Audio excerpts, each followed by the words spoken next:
Здравствуйте, друзья! В эфире «Геоэнергетика Инфо». С вами Радякин Максим. И я, Борис Марцинкевич, всем добрый день. Владимир Путин поднял вопрос развития атомной индустрии в России. Плюс 30 гигаватт– это серьезно. Замыкание ядерного цикла– это интересно, но это дело перспективы. Возникает вопрос, как Росатом планирует обеспечить топливом все эти АЭС? Хватит ли нам имеющихся месторождений и объемов добычи? Борис Леонидович, вам слово. 20 августа прошло заседание под руководством Владимира Владимировича, посвященное вопросам атомной энергетики. Его выступление было достаточно коротким. А Ответ генерального директора Росатома Лихачева был более продолжительным, но в ответе, видимо, здесь какая-то нестыковка. Владимир Владимирович подчеркнул некоторые вопросы, а некоторых ответов не получил. Такое впечатление, что это была не некая заготовка, а практически экспромтом. Цитирую из выступления Владимира Владимировича. «Важнейшая задача – обеспеченность атомных станций топливом. Здесь, конечно, надо работать над укреплением собственной ресурсной базы, вести геологоразведку, осваивать месторождения». Если это подчеркивает президент, это действительно достаточно важно, и данные об объемах добычи и потребления подчеркивают, что в этот раз президент прав на все 100%. Объем добычи, последние открытые данные у нас 2024 год, 2700 тонн желтого кека по итогам года. В 2025 году серьезных добавок не было.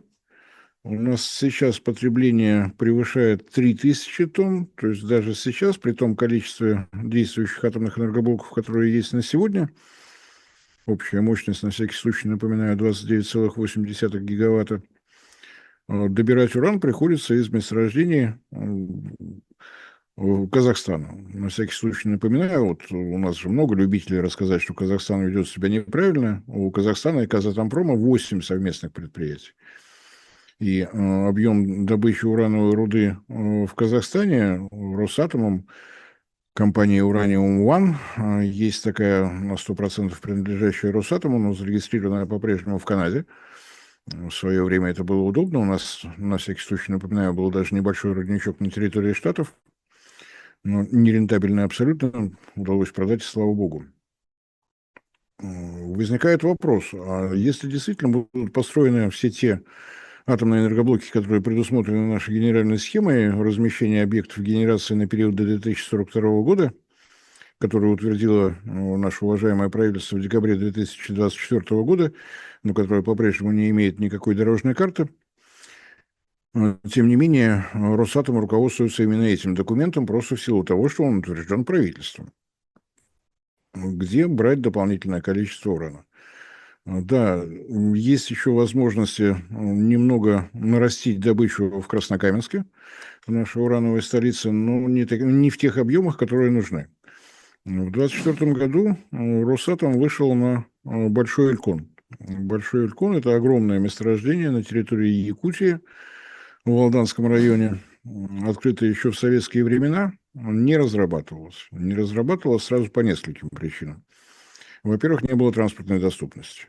Но за это время, на всякий случай напоминаю, в 2019 году принят в эксплуатацию железнодорожный маршрут, для краткости называемый Амуро-Якутская магистраль, практически от столицы Якутии. Не удалось преодолеть реку Лену, поселок Нижний Бестях на противоположном берегу, до Транссибирской железнодорожной магистрали. Трасса проходит вдоль Алданского района, то есть транспортная доступность появилась. Вторая проблема, которую в советские времена не могли решить не столько геологи, сколько геохимики, это низкое содержание урана. В среднем 0,15%. То есть из тонны руды можно получить 150 грамм того самого желтого кека. Было нерентабельно, но я так понимаю, что научные институты Росатома все это время придумывали новую технологию, придумали. В 2025 году доложились. В той же руде есть невысокое, но заметное содержание золота. Технология, которую предложили, так называемое кучное выщелачивание, Так, если совсем коротко, извлекается руда, проходит через мельницы для того, чтобы э, превратить в такой удобный порошок. После этого происходит кучное выщелачивание. Создается куча руды, поэтому и называется кучное выщелачивание, которое аккуратно поливается набором кислот. Стекающий продуктовый раствор отправляется на дальнейшую переработку. Вот все получено.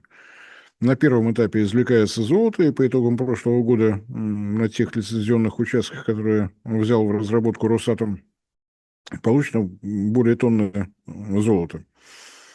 Следующий этап извлечения из тех же куч, той же породы, которая уже извлечена, уже вот она, можно продолжать работать, извлекается уран. Как прокомментировали в Росатоме, монетизация достаточно высокая, можно работать. В тех планах, которые заявлены Росатомом, к 2031 году объем извлекаемой руды должен составлять 2,5 миллиона тонн в год.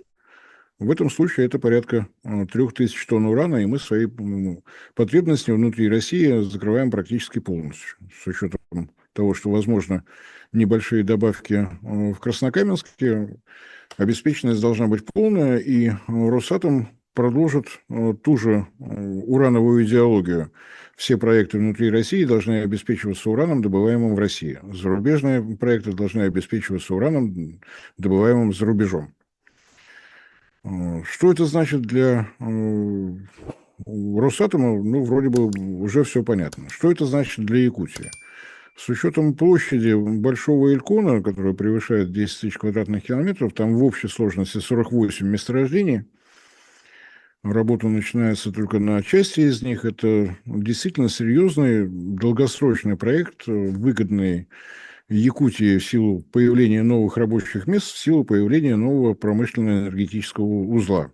Именно промышленного энергетического, поскольку Дальний Восток и Якутия, в частности, набор требований к своему освоению не сменяет. Пункт первый – транспортная доступность. Пункт второй – энергетическая база. Причем энергетическая база, которая вырабатывает не только электроэнергию, но и обеспечивает тепловой энергией. Надеюсь, объяснять, почему не требуется. Когда мы видим температуру в январе в Якутске минус 50 градусов, понятно, что Алдан намного южнее, почти на 600 километров, но минус 50 там вполне рядовое событие. И надо учитывать, что температура растворов кислот должна постоянно быть в районе 40-50 градусов. Понятно, что технико-экономическое обоснование разработки месторождения Илькона не публикуется, но можно достаточно грубо прикинуть. Поднять 2,5 миллиона тонн руды, отправить на шаровые мельницы, обеспечить кучное выщелачивание, температуру кислот, работу всего, что связано с вентиляцией, с очисткой вод и так далее, и так далее. Ну, по самым скромным прикидкам, с учетом того, что понадобятся и сервисные службы, и трудовому персоналу нужно будет жить в нормальных условиях, не в вагончиках, поскольку проект на многие годы вперед надо рассчитывать. Потребности в тепловой энергии, в электрической достаточно высокая. В связи с этим вспоминается, что в октябре 2025 года компания «Эльга-Уголь» распространила сообщение о том, что готова инвестировать в строительство Канкунской ГЭС.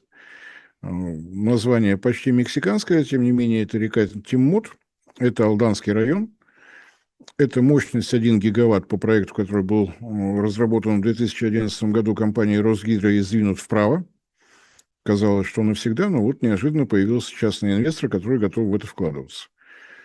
Расстояние от створа гидроэлектростанции, которая была запроектирована до месторождения, которое собирается разрабатывать Росатом, 150 километров по прямой. Это не якутские расстояния, это вполне европейские, так скажем, характерные для европейской части России. В том случае, если бы появился долгосрочный контракт между инвестором и Росатомом как будущим потребителем, мы бы имели то, что было характерно для советских времен. При строительстве гидроэлектростанции появляется якорный потребитель, где-то на 30% мощности за время строительства гидроэлектростанции, а в обычных случаях это от 7 до 10 лет, разрабатываются еще дополнительные проекты, которые заберут дополнительную мощность. Повторяюсь, расстояние не гигантские, 150 километров. Для Якутии, да, много, да, там горы, Алданская плата, но, тем не менее, все это можно сделать. Удивляет то, что со времени появления сообщения «Эльга-Уголь» никаких переговоров, по крайней мере, в открытых средствах массовой информации найти невозможно. Понятно, что будет и большая потребность в тепловой энергии, но электричества понадобится больше. Должны работать шаровые мельницы, должны работать насосы, должны работать фильтры. Электроэнергии потребуется больше. Вопрос с электроэнергией можно было бы решить за счет строительства ввода в эксплуатацию Канкунской ГЭС. Каким-то образом необходимо решать и вопрос с генерацией тепла.